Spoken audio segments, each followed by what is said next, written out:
Hello traders, welcome to another weekly outlook where we're diving into the markets together with algorithmic price delivery. We're gonna take a look at bonds, futures, as well as gold. So I hope you're gonna find this insightful, and let's dive in. So as we start with every single week, we're starting with taking a look at Forex Factory, taking a look at the economic news events and the drivers behind it. Expectation for this upcoming week, I'm gonna try to be very careful on Monday, because Monday we have no red folder economic drivers. We have Fed Chair Powell testifying twice this upcoming week. So interesting thing here is that usually there's no real drivers into the market coming in, but when the Fed Chair Powell himself comes up to the stage, it becomes a little bit more interesting. So be careful here. A lot of consolidation might happen before the news releases here. And CPI on Thursday is hitting the market, and CPI is a very beautiful event where the market is delivering one-sidedness. So consolidation is expected here, but very pushy price that will deliver either sell side or buy side that is going to be built in throughout the week is very much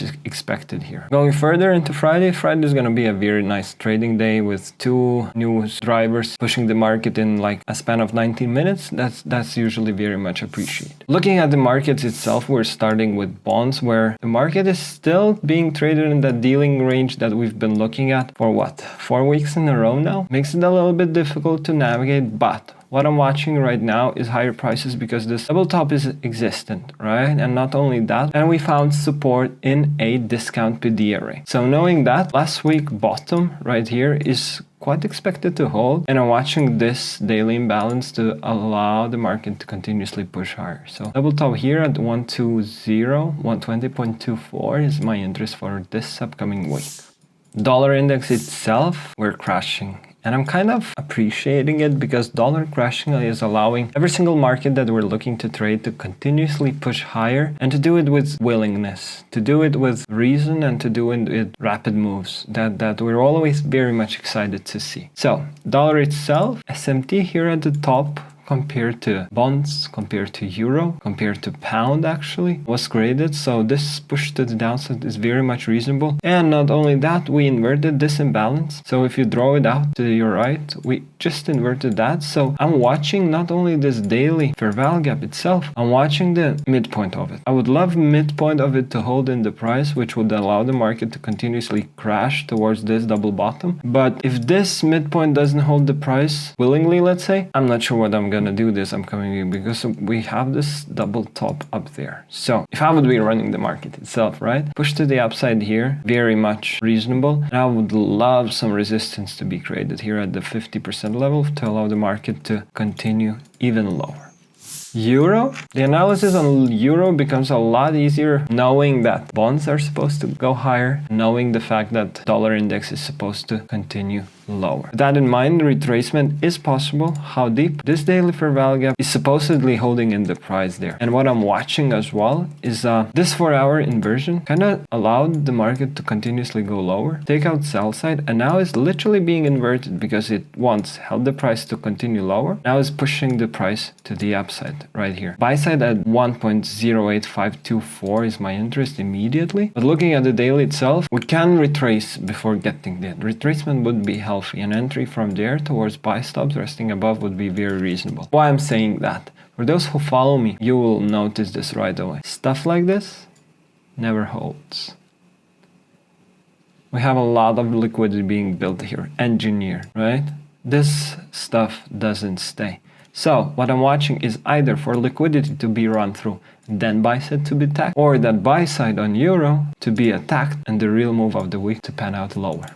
GBP USD, a lot easier chart to read, a lot less nodes than what we had on euro itself. We just inverted a fair value gap from here. So push to the upside is very reasonable. And what I would be watching if I were you, I would be watching this 50% level as well. Just like we have it on dollar, watch 50% level of this imbalance as well. And retracement from here is very much reasonable because we treat wicks as fair value gaps as well. 50% or consequent encroachment of this wick is right here at 1.28294. So retracement from that lower to build in a little bit more strength to take out a little bit of sell side that you see here on the hourly resting below, that would be quite reasonable. But higher prices for me on GBP USD. Index futures, starting with the S&P 500 or ES futures contract. We just took out the double bottom that we hoped to be tagged last week. Double top taken away. So both sides of the liquidity are taken. The market is free to start running again. So I'm kind of watching this hourly chart, and I'll say it very honestly, short term, everything above this hourly fair value gap, above the equilibrium of the range, is bullish for me. If we start going below it, sell side resting below here at 5,585, but there's no reason to say that the market is gonna make a turn. So double bottom taken, attack towards double top, very reasonable so far. So watch this closely. This might get attacked at 5560-ish, relative equal lows right here. So keep that in mind, but otherwise, no indication of bearishness here just yet. Nasdaq, or as we called NQ, balanced price range last week, held in the price but for a very brief moment. I'm still watching this double bottom, still interested in that, but we have to understand that we're never ever looking for a top. Daily fair value gap opening right here. If it prevails, the market will have an opening in terms of a breakaway gap here. If this imbalance never gets closed in, this push to the upside is going to be massive. Like, it's going to be huge. But if we start closing in that imbalance, the market will become a lot slower. Keep in mind, this is where the real move started to happen. So one standard deviation away from it is at 21,009. Watch that level closely. That's the draw on liquidity for me this upcoming week.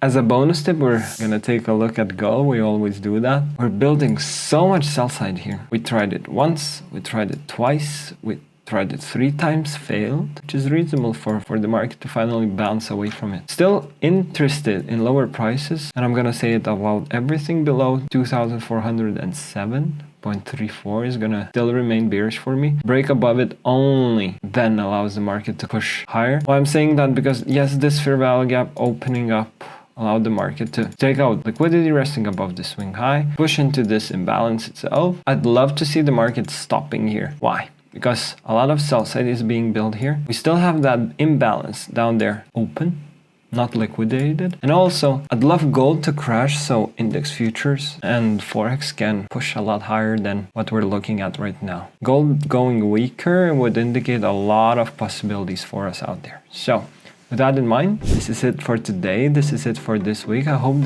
you find this insightful. If you did, please don't forget to leave a like, subscribe to the channel. I would very much appreciate that. And for now, I'm gonna see you next time. Bye!